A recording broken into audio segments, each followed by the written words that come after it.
Hi, Founder fans. Jason here, and today's founder is John Matthews, a governor of revolutionary South Carolina. Now, John Matthews was a little bit new to the political scene once the revolution starts approaching, but he earns his credentials as a revolutionary very quickly. He is elected to South Carolina's Provincial Congress, which is the shadow government that pops up between getting disbanded by the royal governor and independence. When independence happens, they write a new constitution like all the new states did, and John Matthews is elected to not only the House of Representatives in South Carolina, but he is one of the earliest speakers of the House, leading debate on the floor for independence. And this puts him in a position where he is later chosen to represent South Carolina in the Continental Congress. He goes there and he gets there just in time to sign the Articles of Confederation, America's first government, an extraordinarily important document in the creation of the United States. More importantly, for our perspective and for John Matthews, was his involvement with the military. He seems to have been a natural organizer of military forces. He's appointed to both the Marine Committee, which oversees the war at sea, as well as he becomes an advisor to the Board of War, which oversees the war. And while he does this, he corresponds with George Washington pretty frequently, and their letters are interesting.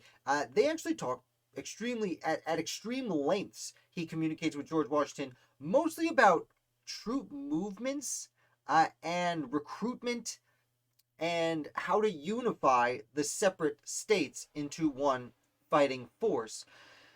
He also ends up going back south to help organize the resistance to the British Southern strategy. He goes to Georgia to try and defend Savannah, but that doesn't work, and moves back to Charleston, and that also doesn't work. Now, he's not actually fighting in these battles. He is a politician, I will acknowledge, and in this position, he is just trying to help oversee, make sure, let's, do this, do that, movement here, movement there, more as a administrative role than an actual war role.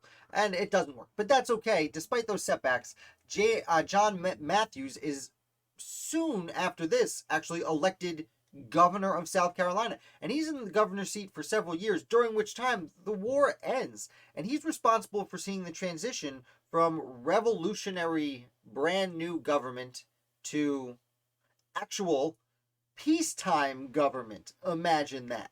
And he does this really well. He helps to oversee the removal of British and loyalists from the states, make sure that the peace treaty is being obeyed.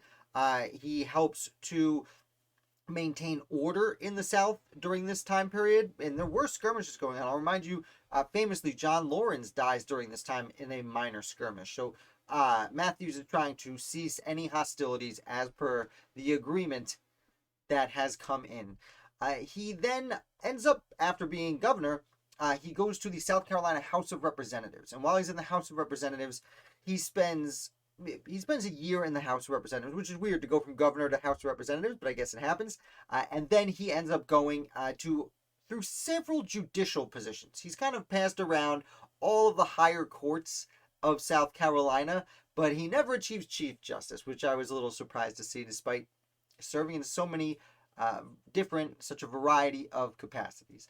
So that's a brief overview of the life of John Matthews, a much underrated, as many signers of the Articles of Confederation seem to be, American founder and governor of South Carolina. So I hope you enjoyed this video. If you did, please hit like, and if you're new here, definitely subscribe. Put out videos about different American founders, both popular and not so well known, 7 days a week. I'll be back with another founder for you tomorrow.